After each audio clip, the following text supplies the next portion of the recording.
आसपास के पर्यावरण के सीधे संपर्क में नहीं रह सकती, अतः साधारण विसरण सभी कोशिकाओं की आवश्यकताओं की पूर्ति नहीं कर सकता। क्लियर है?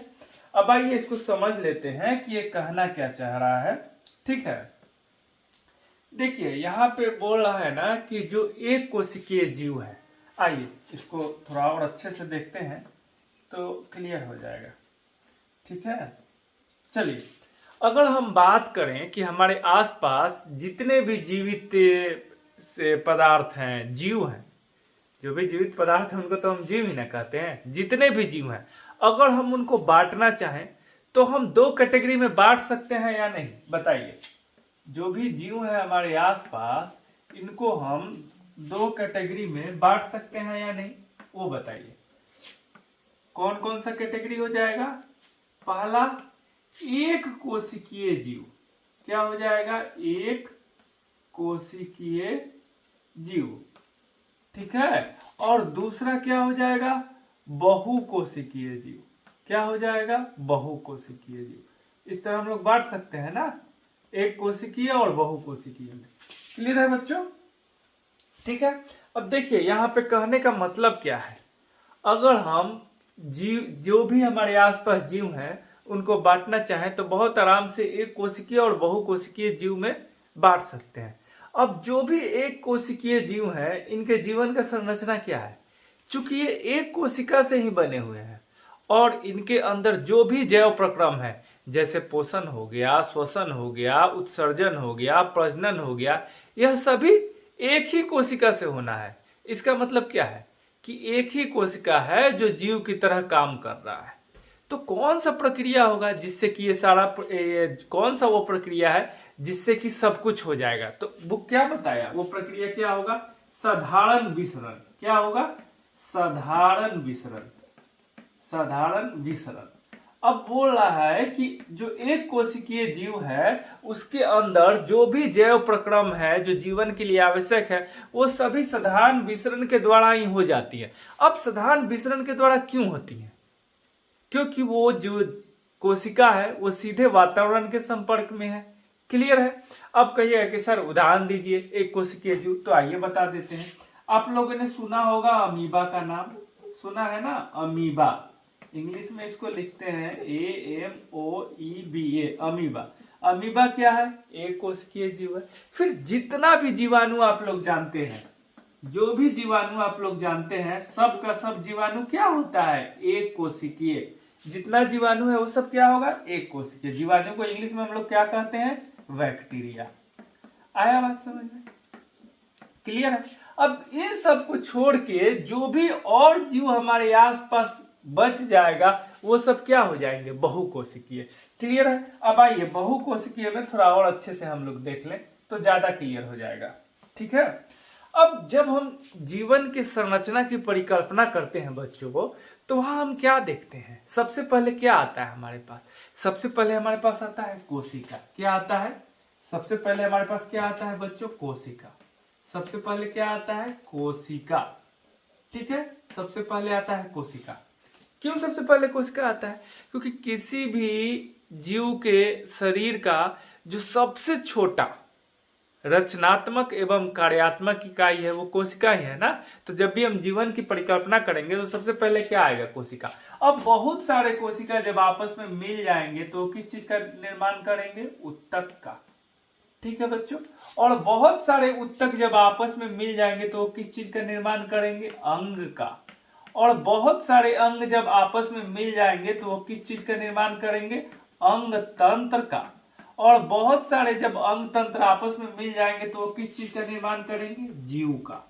अब यहाँ पे गौर करने वाली बात यह है बच्चों कि जब हम एक कोशिकीय जीव की बात करते हैं तो वहां सिर्फ यहीं पे बस कोशिका खत्म। लेकिन जब हम बहुकोशिकीय जीव की बात करते हैं तो वो बहुत उत्तक का भी बना हो सकता है, वो अंग का भी बना हो सकता है, वो अंग तंत्र का भी बना हो सकता है। आ रहा है बात समझ में? क्लियर है ना यहाँ तक? अगर हम एक कोशिकीय जीव का बात करेंगे तो उसके परिकल्पना में सिर्फ यहाँ तक आएगा। लेकिन जब हम बहुकोशिकीय जीव का बात करेंगे तो बहुत सारे कोशिकाओं से मिलकर बना हो सकता है, वो बहुत सारे उत्तक से मिलकर बना हो सकता है, या फिर उसमें अंग भी हो, अंग तंत्र भी हो। आया बात समझ में? अब आइए इसको और थोड़ा विस्तार से बता देते हैं कि ये परिकल्पना पूरी तरह से आपकी समझ में आ जाए। जब हम बात करते हैं किसी जटिल जीवधारी की, जैसे हम लोग खुद हैं, तो हमारे शरीर में भी सबसे छोटा क्या हो जाएगा? कोशिका। फिर बहुत सारा, अब उत्तक क्या है? बहुत सारा कोशिका जब आपस में मिल जाए और वो किसी विशिष्ट कार्य को संपादित करे तो हम लोग उसको उत्तक कहेंगे। तो उत्तक को हम लोग कैसे परिभाषित कर सकते हैं? कोशिकाओं का समूह जो एक विशिष्ट कार्य को संपादित करे उसे हम उत्तक कहते हैं। क्लियर हो गया? अब बहुत सारा उत्तक जब मिल जाएगा तो अंग बनेगा, और बहुत सारा अंग मिलेगा तो अंग तंत्र। अब जैसे हम लोग खुद में उस एग्जाम्पल को देखते हैं तो पूरी तरह आप लोग समझ में आ जाएगा। जैसे ये क्या हो गया? ये मेरा नोज हो गया। क्लियर है? अब एक कोशिका जो सबसे इसका छोटा रचनात्मक एवं कार्यात्मक इकाई होगा वो एक कोशिका होगा। अब बहुत सारा कोशिका जब आपस में मिल जाएगा तो उसको हम लोग क्या बोलेंगे? उत्तक। हाँ, अब ये एक पर्टिकुलर फंक्शन कर रहा है, एक विशिष्ट काम कर रहा है। क्या? नाक से तो हम लोग सूंघ सकते हैं, श्वास ले सकते हैं, नाक से तो हम लोग खा नहीं ना सकते हैं। तो यानी एक विशिष्ट फंक्शन कर रहा है ना। तो बहुत सारा कोशिका जब नाक का मिल जाएगा तो एक विशिष्ट उत्तक का निर्माण करेगा, और सब उत्तक जब आपस में मिल जाएगा तो वो अंग का निर्माण कर देगा, जिससे कि नाक बन गया। अब फर्दर हम लोग जाएंगे तो कहाँ पे जाएंगे? नाक से होते हुए हम लोग लंग्स में जाएंगे ना, फेफड़ा में जाएंगे ना, और फिर वहां पे अल्वियोलाई है और फिर उससे हम लोग सांस लेते हैं। तो इस तरह बहुत सारा अंग मिलकर क्या बना दिया? अंग तंत्र बना दिया। और कौन सा अंग तंत्र बना? श्वसन तंत्र। कौन सा अंग तंत्र बना? श्वसन तंत्र। आया बात समझ में? अब बहुत सारा अंग तंत्र ऐसे मिलके, जैसे श्वसन तंत्र, जनन तंत्र, पाचन तंत्र, परिवहन तंत्र, संवहन तंत्र, बहुत सारा ये तंत्र मिलके क्या बना देगा? जीव बना देगा। अब यहाँ एक बात है जो आप लोग को ध्यान में रखना होगा, वो क्या रखना होगा कि जब भी हम पौधा की बात करेंगे, जब भी हम प्लांट की बात करेंगे, चाहे वो लोअर प्लांट हो या हायर प्लांट हो, वहां अंग तंत्र नहीं मिलेगा आपको। अंग तंत्र नहीं होगा। अंग तंत्र कहाँ होगा? सिर्फ और सिर्फ जंतु में होगा, पौधा में नहीं होगा। और कैसे जंतु में होगा? जटिल जंतु में होगा, हायर एनिमल्स में होगा। आया बात समझ में? लेकिन जब भी हम पौधों का बात करेंगे तो वहां पे कोई तंत्र नहीं होगा। जैसे आपने कभी सुना है क्या पौधा में श्वसन तंत्र या पाचन तंत्र या पोषण तंत्र? वहां तंत्र है ही नहीं। वहां क्या है? अगर हम पौधों की बात करें तो मेरा ये कैसे हो जाएगा? ये मेरा ऐसा हो जाएगा, कोशिका से उत्तक, उत्तक से अंग और अंग से सीधे जीव। ये हो जाएगा पौधा के लिए, ये हो जाएगा पौधा के लिए या पादप के लिए या वृक्ष के लिए या पेड़ के लिए, कुछ भी आप बोलिए। आ गया बात आप लोगों को समझ में? चलिए एक बार और इसको शॉर्ट में कर देते हैं, आपको समझ में आ जाएगा। जब हम बात करेंगे जीव की तो जीव दो तरह के हो सकते हैं, एक कोशिकीय और बहुकोशिकीय। जितने भी जैव प्रक्रम है वो एक कोशिकीय जीव में साधारण विसरण की मदद से होंगे। अब आप पूछिएगा कि सर विसरण क्या होता है? तो किसी भी पार्टिकल का जो फ्लो होगा ना वो हमेशा उच्च सांद्रता वाले जगह से निम्न सांद्रता वाले जगह की तरफ होता है, इसी को विसरण कहते हैं। अगर इसके बारे में विस्तार से जानना है तो इसका वीडियो बना के मैंने डाल दिया है इसी चैनल पे, आप लोग उसको देख सकते हैं और समझ सकते हैं। क्लियर है? तो ये तो एक कोशिकीय जीव में। अब एक कोशिकीय जीव में विसरण से ही क्यों हुआ? क्योंकि वो जो कोशिका है वो सीधे वातावरण के संपर्क में आता है। लेकिन जैसे ही एक कोशिकीय से हम बहुकोशिकीय में चले जाते हैं तो बहुत सारा कोशिका आ जाते हैं जो कि वातावरण के सीधे संपर्क में नहीं है, तो वहां विसरण से नहीं हो पाता है, तब वहां पे अंग और अंग तंत्र की आवश्यकता होती है। क्लियर हो गया? अब पौधा की जब हम बात करेंगे तो पौधा जैसा भी हो उसमें अंग तंत्र होगा ही नहीं। क्लियर है? लेकिन जंतु का बात करेंगे और जटिल जंतु होगा तो उसमें जो जीवन की अवस्थाएं होंगी, उसमें जो उसका जो शरीर होगा वो कैसे बना होगा? कोशिका, फिर उत्तक, फिर अंग, अंग तंत्र और जीव। आ गया समझ में? आइए अब आगे देखते हैं बुक क्या बोलता है। अब देखिए यहाँ पे बोल चुका है, अब यही सब बात है। हम पहले भी देख चुके हैं कि बहुकोशिकीय जीवों में विभिन्न कार्यों को करने के लिए भिन्न भिन्न अंग विशिष्टीकृत हो जाते हैं। ये मैं आपको बता चुका हूं अभी। विशिष्टीकृत का मतलब भी बता दिया, किसी विशेष कार्य को संपादन करने के लिए एकीकृत हो जाए उसे ही हम लोग बोलते हैं विशिष्टीकृत। क्लियर है बच्चों? हम इन विशिष्टीकृत उत्तकों से तथा जीव के शरीर में उनके संगठन से परिचित हैं। वही जो परिचय अभी मैंने दिया कि कोशिका, फिर उत्तक, फिर अंग तंत्र। अतः इसमें कोई आश्चर्य नहीं है कि भोजन तथा ऑक्सीजन का अंतःग्रहण भी विशिष्टीकृत उत्तकों का कार्य ही है। क्लियर सा बात है? ऑक्सीजन का अंतःग्रहण नोज के द्वारा होगा, बताया ना अभी हमने।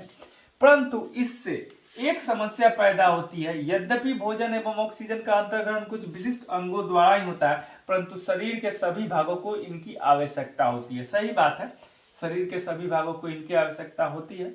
आइए अब आगे देख लेते हैं इस स्थिति। ठीक है, अब यहाँ देखिए क्या बोलता है। यहाँ पे इसका कहना है कि इस स्थिति में भोजन एवं ऑक्सीजन को, ठीक है बच्चों, क्या बोल रहा है, आइए देख लेते हैं।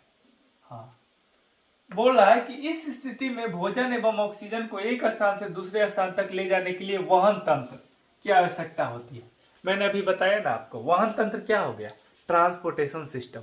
तो हम लोग के बॉडी में वहन तंत्र कौन सा है मालूम है आप लोगों का, हम लोग का जो ब्लड है ना, वही पूरे शरीर में ऑक्सीजन को एक जगह से दूसरी जगह ले जाने का काम क्या करता है, ब्लड। और हम लोग तो उसको बोलते हैं ना, क्या बोलते हैं, वही वहन तंत्र हुआ हम लोगों का। क्लियर है, इंग्लिश में उसको बोलते हैं सर्कुलेटरी सिस्टम। आइए, जब रासायनिक अभिक्रियाओं में कार्बन स्रोत तथा ऑक्सीजन का उपयोग ऊर्जा प्राप्ति के लिए होता है, तब ऐसे उपोत्पाद भी बनते हैं जो शरीर की कोशिकाओं के लिए न केवल अनुपयोगी होते हैं बल्कि वे हानिकारक भी हो सकते हैं। आइए इसको समझते हैं। अब यहाँ एक नया शब्द मिला, उपोत्पाद। आइए उसका मतलब क्या होता है हम देख लेते हैं कि उपोत्पाद का मतलब क्या होता है। यहाँ हम लोग को एक शब्द मिला, क्या, उपोत्पाद। उपोत्पाद, देखिए इंग्लिश इसका बड़ा अच्छा है, इसको इंग्लिश में बोलते हैं बाई प्रोडक्ट। क्या बोलते हैं बच्चों, बाई प्रोडक्ट। अब इसका मतलब क्या हुआ, इसका मतलब हुआ कि हम बनाने जा रहे थे कुछ, वो चीज तो मेरा बन ही गया, उसके साथ साथ कुछ और भी बन गया। एक केमिकल रिएक्शन दिखाते हैं तो आप लोग को पूरी तरह क्लियर हो जाएगा। जैसे एसिड बेस का एक सिंपल हम रिएक्शन लेते हैं तो क्या जैसे एसिड ले ले HCl, क्लियर है, और इसका रिएक्शन हम करवा देते हैं सोडियम हाइड्रोक्साइड से, तो ये एसिड बेस रिएक्शन है। तो इधर हम लोग का क्या बन जाएगा, NaCl, और क्या बन जाएगा, H2O।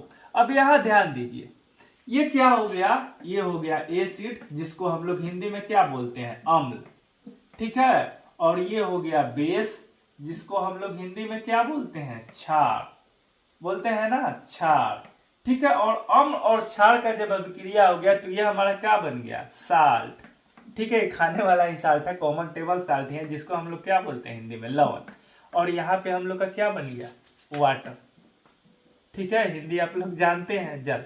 अब आइए, अब ये जाहिर सी बात है कि जब अम्ल और क्षार अभिक्रिया करते हैं तो लवण बन जाते हैं, क्लियर है। लेकिन यहाँ जो H2O बना ना बाबू, यही H2O को बोलते हैं बाई प्रोडक्ट, उपोत्पाद। अब आइए समझ गए ना कि बाई प्रोडक्ट क्या होता है। अब आइए यहाँ पे बुक कहना क्या चाह रहा है वो हम आपको बता रहे हैं। देखिए यहाँ पे कह रहा है उपोत्पाद भी बनते हैं, मतलब जब कोई भी अभिक्रिया होगा कार्बन स्रोत का और हमारे बॉडी के अंदर न्यूट्रिएंट आ गए, फिर ऑक्सीजन के द्वारा एनर्जी यूटिलाइजेशन होगा, तो इसके द्वारा कुछ ऐसे बाई प्रोडक्ट बनेंगे, कुछ ऐसे उपोत्पाद बनेंगे जो हमारे शरीर के लिए हानिकारक होंगे, और उन्हीं को हम क्या बोलते हैं, अपशिष्ट पदार्थ। और वैसे ही अपशिष्ट पदार्थ को शरीर से बाहर निकालने की प्रक्रिया को क्या बोलते हैं, उत्सर्जन। क्या बोलते हैं बच्चों, उत्सर्जन। क्लियर है यहाँ तक। इसीलिए बोले ना केवल ये अनुपयोगी होते हैं बल्कि वे हानिकारक भी हो सकते हैं। आइए आगे देखते हैं। इन अपशिष्ट उपोत्पादों के शरीर से बाहर निकालना अति आवश्यक होता है, इस प्रक्रम को हम उत्सर्जन कहते हैं। ऑलरेडी बता दिए। आइए आगे देखते हैं। यदि बहुकोशिकीय जीवों में शरीर अभिकल्पना के मूल नियमों का पालन किया जाता है तो उत्सर्जन के लिए विशिष्ट उत्तक विकसित हो जाएगा। तो हम लोग के अंदर तो है ही ना एक्सक्रीटरी सिस्टम है, उत्तक तो छोड़ दिए, पूरा का पूरा सिस्टम ही है एक्सक्रीशन के लिए, उत्सर्जन के लिए। इसका अर्थ है कि परिवहन तंत्र की आवश्यकता अपशिष्ट पदार्थों को कोशिका से उत्सर्जन उत्तक तक पहुंचाने की होगी। सही बात है। आइए हम जीवन के अनुरक्षण करने वाले आवश्यक प्रक्रमों के बारे में एक एक करके विचार करते हैं। यहाँ तक क्लियर हो गया ना। अब नेक्स्ट क्लास में हम लोग 1 by 1 देखेंगे। Digestive system, circulatory system, excretory system, पाचन तंत्र, परिवहन तंत्र, ठीक है, उत्सर्जन तंत्र, जनन तंत्र, सबको 1 by 1 देखेंगे। तो हमको लगता है कि शुरुआती जो भी आपका कंसेप्ट हो वो कंसेप्ट क्लियर हो गया होगा इस पाठ के बारे में। अगर अब भी दिक्कत हो तो प्लीज़ आप कमेंट कीजिए। धन्यवाद।